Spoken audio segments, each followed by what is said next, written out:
Добрый день, уважаемые зрители! С вами проект «Просто обзор».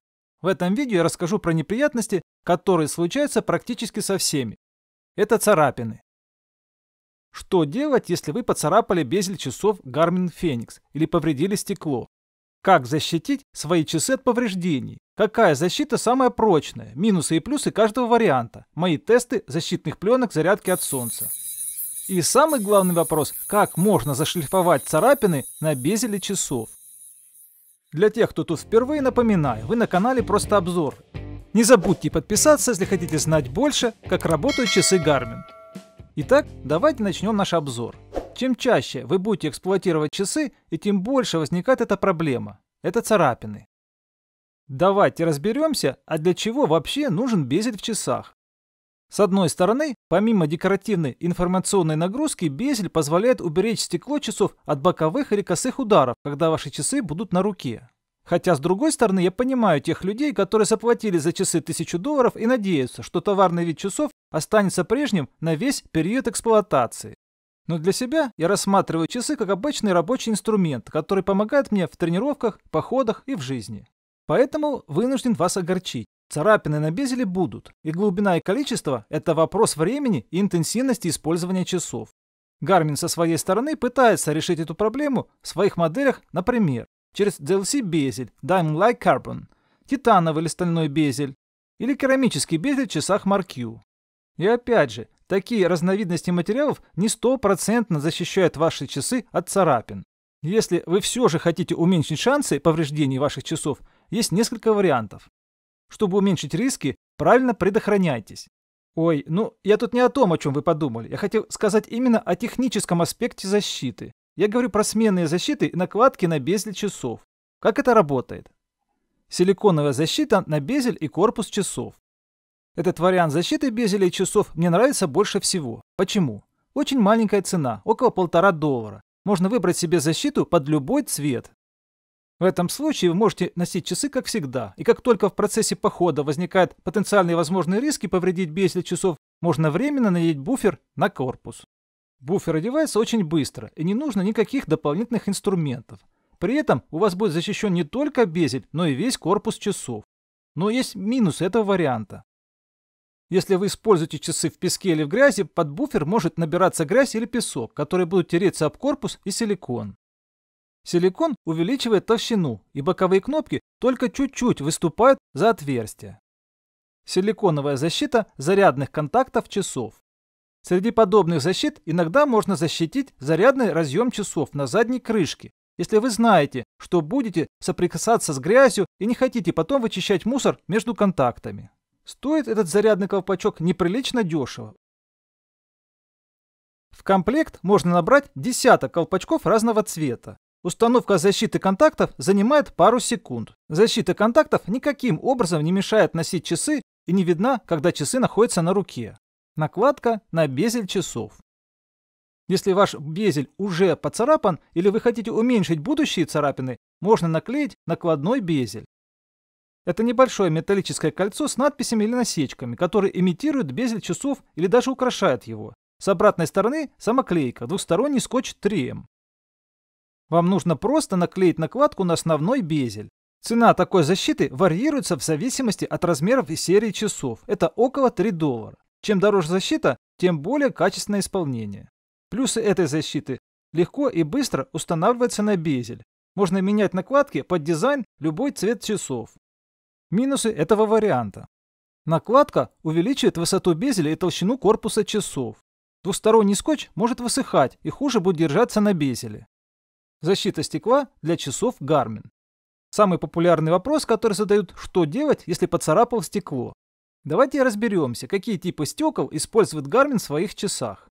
Если в часах Garmin используется зарядка от солнца, это технология Power Glass, где часы защищает Garmin Gorilla Glass DX. Полный список моделей часов Garmin, где используется этот тип стекла, доступен на сайте производителя. Есть еще один вариант – это сапфировое стекло. В чем разница между сапфировым стеклом и стеклом от Garmin, я рассказывал в деталях в своем тестовом обзоре стекол, где я пытался повредить каждый тип стекла. Резюмирую все вышесказанное про стекла. Сапфир-стекло более прочное, но и более хрупкое по сравнению с Garmin Gorilla Glass DX. Если вы хотите избежать мелких царапин, лучше брать сапфировое стекло. Если хотите сэкономить $100 за тип стекла, можно взять и гарнинг.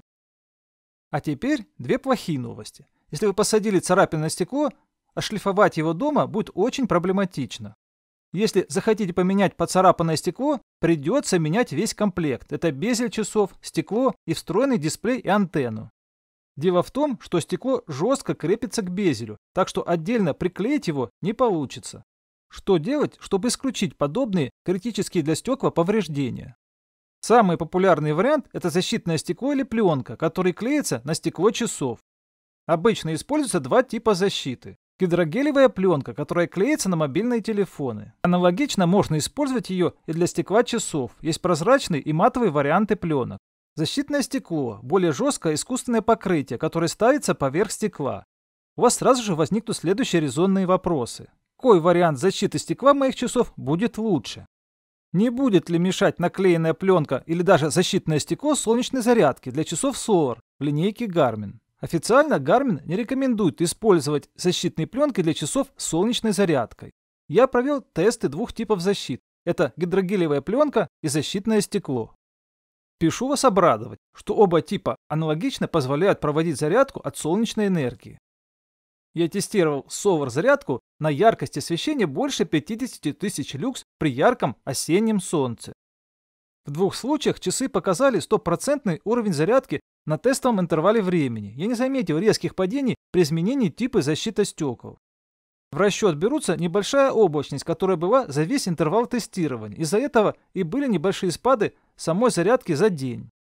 Для более чистого теста нужно, конечно, брать источник света с одинаковой силой светового потока на весь период теста. Но и в данном примере я могу судить о том, что защитные пленки и стекло не сильно уменьшают заряд часов. Тест пленок на удар. А теперь я проведу еще один тест, чтобы ответить еще на один вопрос. Какой вариант лучше для защиты стекла? В продолжении моего первого теста Sapphire против Garmin Gorilla Glass я решил повторить мой эксперимент уже с наклеенными защитными пленками и стеклом. На заранее установленный желоб я начал кидать металлические шарики с различным весом. Маленькие от 8 грамм до средних в 35 грамм и большой шар в 95 грамма. Шарики разгонялись под углом, чтобы сымитировать боковые удары и повреждения часов. Для косых ударов для металлических шариков 8 грамм никаких повреждений для двух типов защит стекол не возникло. Защита выдерживала удары. А вот когда в бой вступила тяжелая артиллерия, это шарики весом 35 грамма и 95 грамм, защитное стекло часов сразу же разрушилось. Но при этом тестовая поверхность часов не повредилась. Защитной пленкой таких проблем не возникало. Так какие тут мои выводы? На мой взгляд, защитное стекло отлично справилось и защитило от сильных повреждений, но после того, как удар был получен, защиту нужно менять, чтобы не видеть линию мелких сеток, которые возникли при ударе. Планируете покупать защитное стекло для часов, я бы брал сразу 2 штуки, чтобы была возможность быстро поменять поврежденную защиту после удара. И еще один момент. Защитное стекло клеить на экран часов гораздо проще и быстрее. Наклейка гидрогелевой пленки – это еще те танцы с бубном. Сама пленка состоит из 3 частей. Верхняя часть – это бумажная защита. Нижняя часть – это дополнительная пленка, которая покрывает сам нижний слой. Именно этим слоем нужно прикладывать пленку к часам.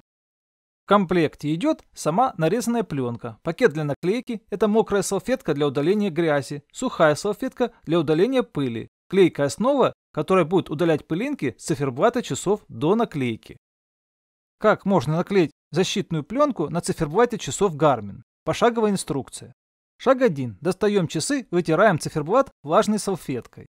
Шаг 2. Насухо вытираем циферблат и ставим клейкую основу, которая будет забирать пылинки с часов. Это очень важно, ведь каждая пылинка – это еще один пузырь, который возникает под пленкой. Шаг 3. Берем нашу пленку, заготовку и забираем нижнюю защитную пленку. Плавными движениями разглаживаем поверхность, чтобы уменьшить образование воздушных пузырей под пленкой. После того, когда вы наклеили пленку, можно плавными движениями разгладить пузыри на пленке, пока на ней еще находится бумага с специальной карточкой. Если карточки нет, может подойти и простая кредитка. Шаг 4. С помощью дополнительного клейкого стикера забираем верхний защитный слой бумаги. Поздравляю, вы сделали свою первую наклейку защитной пленки. Некоторые мелкие пузырьки будут растворяться в течение суток. Это нормально. А что же делать, если вы уже поцарапали безель часов Garmin? В этом случае давайте разберемся с типами повреждений на безеле. Если у вас черный DLC безель и повреждения неглубокие, то вы сразу увидите белые царапины на черном фоне. Есть вариант, можно и зашлифовать безель и снять защитное DLC покрытие до основы безеля, то есть белого цвета. Для некоторых людей это спорное решение. С одной стороны, вы будете ухудшать дизайн часов и уменьшать прочность безеля к повреждениям. Но с другой стороны, это самый простой способ, чтобы избавиться от царапин. Шлифовать безель или нет, это уже ваше решение. Как вариант, вы можете найти и поменять новый безель со стеклом и экраном такого же цвета и формата для ваших часов. Но вам нужно найти где-то поломанные часы именно такой марки в хорошем состоянии. Такая запчасть на разборках будет стоить от 60 до $150. Чтобы показать, как работать с шлифовкой безеля часов, я хотел специально для вас поцарапать безель. Что я только не делал, и камнем, и ножиком, и пилой. Оказалось проблематично получить хорошие царапины на черном DLC покрытии. Хотя я знаю людей, которые без проблем могли легко получить нужные мне для теста царапины одним легким ударом часов об предмет. В конечном итоге мне удалось повредить и поцарапать безель. С чего мы начнем? Знающие люди сразу начнут говорить про пасту Гои. Но паста Гои – это шлифовальная и полировочная паста на основе оксида хрома, которую нужно использовать уже на конечных этапах шлифовки, на финале. Чтобы быстрее снять DLC покрытие, я использовал шлифовальную микродрель и набор абразивных кругов для снятия слоя покрытия. С микродрелькой работа у меня пошла очень быстро. Внимание! Перед началом работ установите на стекло часов дополнительную защиту, чтобы не повредить его при шлифовке. Вырежьте себе бумажный круг по диаметру часов или наклейте дополнительную пленку. Чтобы вам удобнее было шлифовать все стороны безеля, попробуйте просто снять его с корпуса часов. В этом случае вы сможете отшлифовать боковые грани безеля, не повредив корпус. Для этого для начала найдите нужное жало с отверткой. Чтобы не сбить шапку крепежных болтиков, снять нужно 5 болтиков. Для демонстрации шлифовки я взял тестовые образцы часов, а вот в настоящих часах в корпусе будет сам блок управления. Под стеклом и дисплеем будет антенна, шлейф экрана, который отстегивается от разъема. Давайте вернемся к процессу черновой шлифовки. Если царапины глубокие, придется использовать более крупнозернистую шлифовальную поверхность и постепенно уменьшать зерно шлифовочного круга. Когда царапины уже будут не видны, после черновой шлифовки есть смысл переходить к полировке. Переходим к пастам Гои. Они различаются по номерам от 1 чистовая до 4 грубая. Лучше начинать с грубого номера и постепенно идти к варианту для чистовых финальных работ. Саму пасту Гои не нужно накладывать на безель, а для равномерного слоя пасты забирайте пасту Гои самим шлифовальным кругом. Именно на него наносить пасту. Если у вас старая паста, можно размягчить ее с помощью растворителя. Продолжаем полировку полировочным кругом всего безеля. Чем дольше вы будете проводить полировку, тем лучше будет выглядеть ваш безель. Под рукой у меня было только два типа аналога паста Гои: М40 320 грубо и М7 1000 финишная стадия. Я покупал себе локальные аналоги у местных производителей. Думаю, что вы сможете у себя найти нужные варианты для обработки. При процессе полировки старайтесь не сильно прикладывать усилия на шлифовальный круг. Старайтесь так, чтобы качество полировки было равномерное. Я шлифовал безель часов около 30-60 минут для этого теста. Если у вас будет больше времени и терпения, результат будет, конечно, лучше. Для сравнения я покажу оригинальный черный DLC безель часов Garmin Fenix 6X и уже отполированный безель, где были царапины. А что делать, если у вас белый безель с царапинами? Это может быть титан или сталь. В этом случае процесс шлифовки будет аналогичный. Если у вас большие и глубокие царапины, используем абразивные круги с большим зерном, потом круги помельче и начинаем шлифовку пастой, когда царапины исчезнут. Сначала грубой, потом средней, потом финальной. Знаю, у вас сразу же возникнут множество вопросов, которые, упреждая их, попробую сразу же ответить. А где мне купить новый безель со стеклом? Сам Garmin официально не продает запчасти для своих моделей часов. В этом случае вам лучше поискать на онлайн-аукционах, где продаются части часов после ремонта или брака, например, AliExpress, eBay. Какую микродрель для шлифовки я использую? Да если честно, я сам не знаю. Купил набор в строительном магазине. Чего мне не хватает, это возможность управления оборотами двигателя. У меня не хватает инструментов, материалов. Что мне делать? Я бы рекомендовал в этом случае обратиться в ювелирную мастерскую с просьбой отшлифовать безель к профессионалам, где уже есть оборудование и материалы.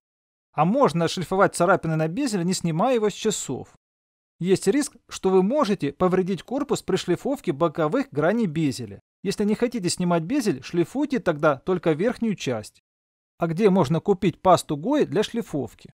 Я бы рекомендовал посмотреть в строительных супермаркетах или заказать у местных производителей, которые выпускают подобные аналоги. Я нахожусь в Украине, где для себя купил аналог пасты Гои тут, в интернет-магазине. Все это ерунда, вы делаете все неправильно.